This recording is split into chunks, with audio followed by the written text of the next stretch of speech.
time. And just a few short days ago, the Level Up Ntombi Youth Day commemoration brought together young Zulu women under the theme Financial Virginity, a concept that draws from the cultural values associated with Ubuntombi, where discipline, dignity, and preparation have traditionally been to maidenhood, as it were, rather than challenging these traditions or diminishing the significance of marriage.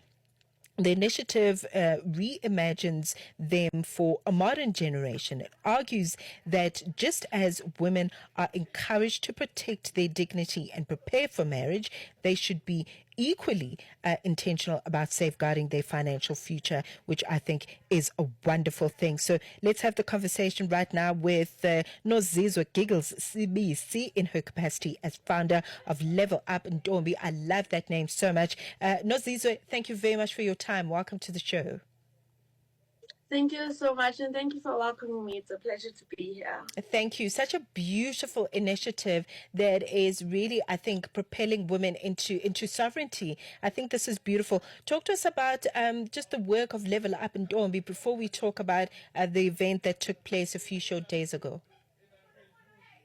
So Level Up Ntombi is literally just a platform where Ntombi can come together and coexist and look at aspects outside of our traditional cultural values and things like that. So Ntombi traditionally is a place where Ntombi zifika and we sit down and we grow each other culturally. But we realize the gap as an organization that, yes, we have spaces and we come in and I'm sitting with a potential employer, a potential funder, potential strategist for my company or things like that. And we're not really tapping into the potential of the people we're with in that room because we're all here to say, okay, yes, it's okay, this is cool, this is cool, but apart from that, how else can we affect other aspects of our lives?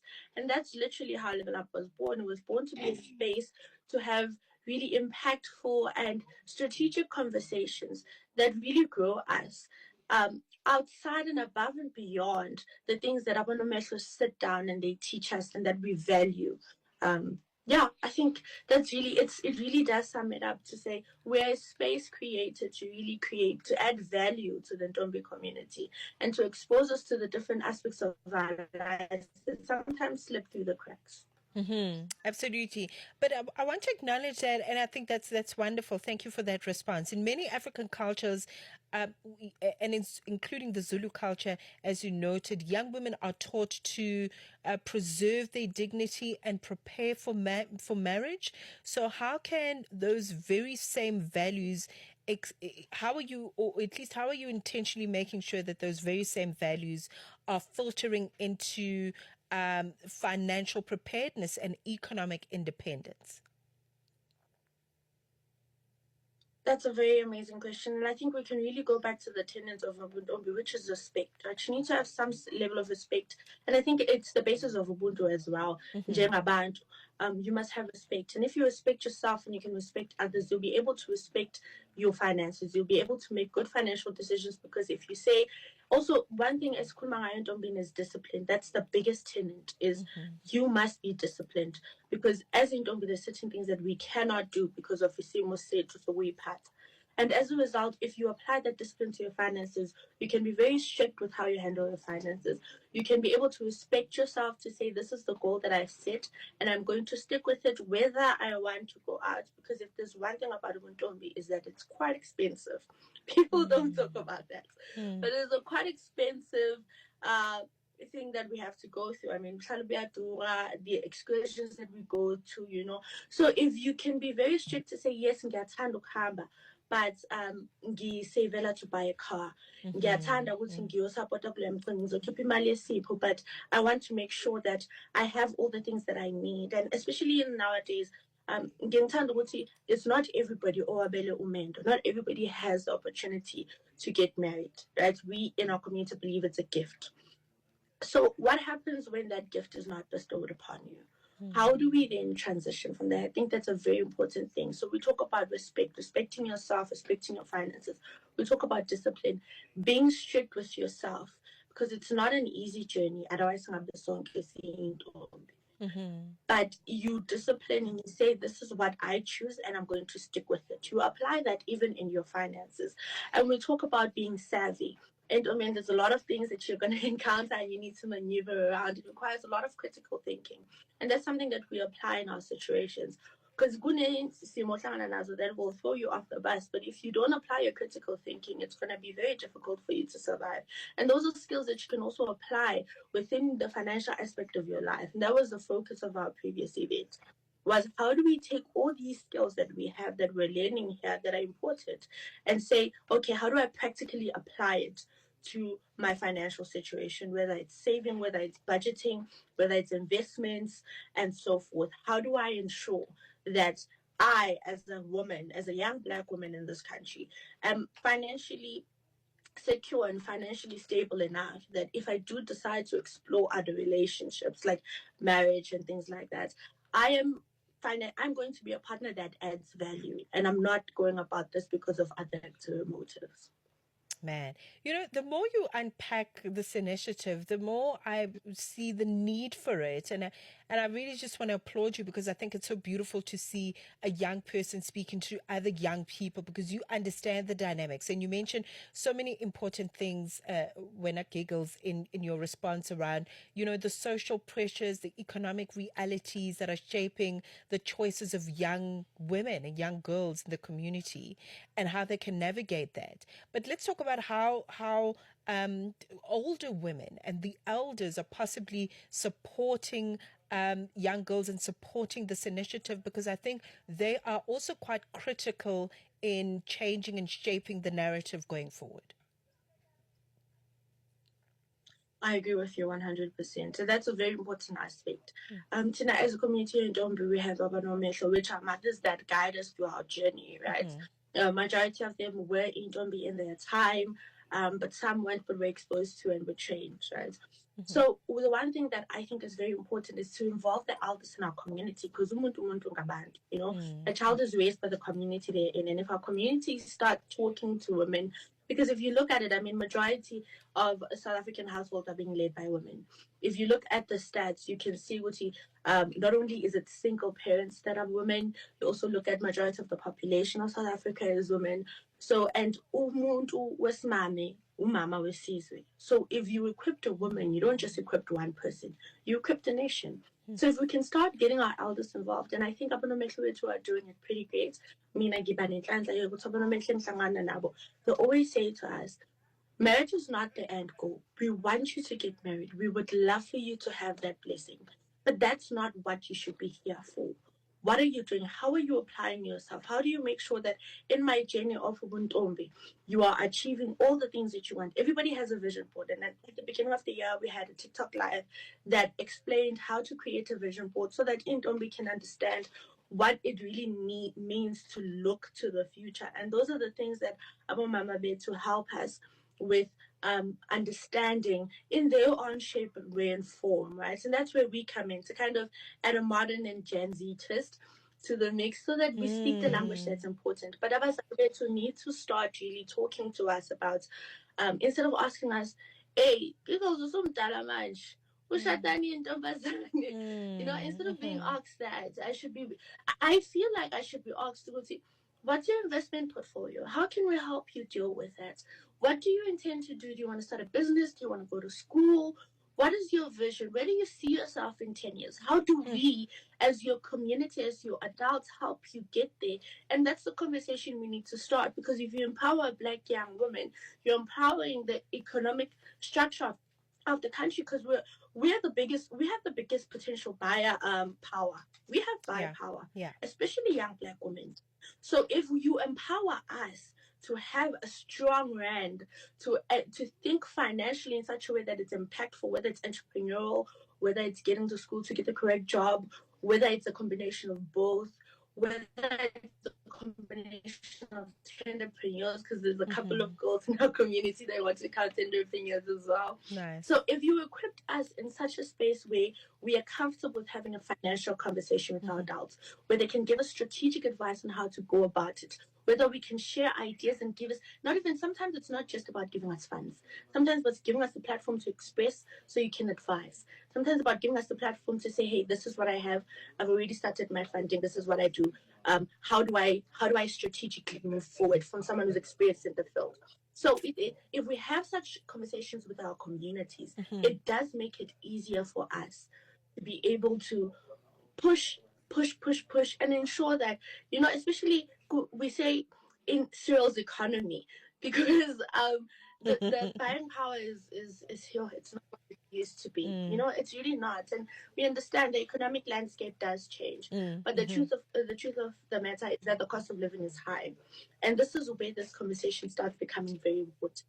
Because Very, if we very can important. groom young women, as we are culturally, if we can groom them to become financially independent and financially safe, we're building a new nation. Beautiful response. As you were talking, I started hearing Ntombi zakwaZulu ziyake ziyake. Who's that song by? It's the Shaka Zulu soundtrack. I think it's Margaret Singana, but I forgot. Oh my goodness, so beautiful. This is what I would call the new wave of feminine awakening in this day and age. Really beautiful conversation we're having with Nozizwe Giggles Sbisi, founder of Level Up Ntombi. Let's take a break. Rise and Shine with Peter Ndoro and Tsepiso Makwetla. So how do you respond to Niger's new penal code, which criminalizes same-sex relationships and imposes prison terms of up to 10 years? Yes, I think the Niger legal system is responding to what is more or less a clarion call to criminalize natural relationships among people of same sex, and is a response to the growing tendency of the West to continue to impose their beliefs and understanding of human rights on the African continent and other developing countries. That's Dr. Samson Osagi, who's a Nigerian lawyer and former vice president of the African Bar Association. And there are those that are defending it and many that are saying it's out of order. Where do you sit? Big continent, bigger conversations. Rise and Shine with Peter Ndoro and Tsepiso Makwetla. 6 till 9 a.m. on Channel Africa, the African perspective. The voice of the continent, now online, with all your sports fixtures, lifestyle, and more. The Journal with Matseko Mosito. All right, 24 minutes into 11 a.m. in Central African time, having a wonderful conversation with Nozizwe, really exploring whether blended cultural values with financial empowerment actually offers a young girl more meaningful way to prepare for womanhood, as it were. Or is it the opposite? And I think it's clear in the first segment of our conversation that it actually can offer so much freedom, so much divinity, so much dignity in being a young woman and growing up to be a sovereign being, and having a community of other women and elders to support you on that journey is just as important. Nozizwe Giggles BC continues to speak to me in her capacity as the founder of Level Up Ntombi. So let's talk about how the girls have received this. Nozizwe, what has been the response to this kind of initiative and building community around sovereignty, around financial empowerment, around, listen, it's not going to be easy, like you mentioned, but it is possible. And the rewards look like this. No, I'm going to be very honest with you. It was very well received. I mean, we've got raving reviews, even from after the event. The young girls were saying, wow, we felt so empowered. We felt so inspired. I mean, and the nice thing I love about the speakers that we had was they were very relatable. These were young women themselves. These were young Black women themselves who were standing there, and they were really talking from experience. They were talking from their own personal stories. And I think that's what made it very relatable.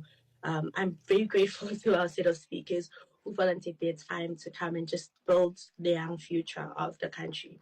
And for that, I'll be eternally grateful. But I can say if there's one thing that Ntombi have been raving about, how they feel that it got practical tips. And I think that's very important.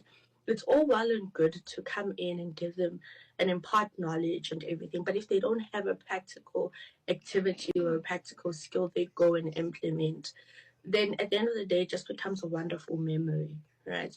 And that was one thing that our speakers understood quite well, was what do we give them that is a practical activity to do, that will apply all these values and all of this knowledge that we are giving them. And they did a wonderful job. I mean, we were blessed to have Undlunkulu Ukangwen that was there in the presence, and we were very grateful and honored. And she came in, Ntombi Umazuma from KZN.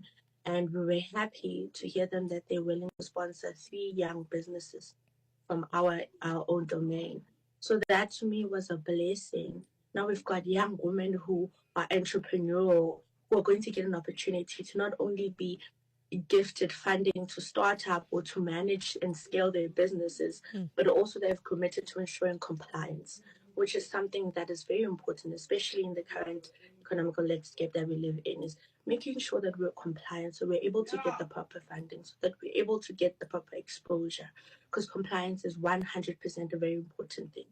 So that in itself was such a big impact that happened from the day. And my cell phone number is buzzing nonstop with applications and girls just being grateful. So it was a really impactful event, and we're forever grateful to everybody who lended a hand to make sure that our event was a success.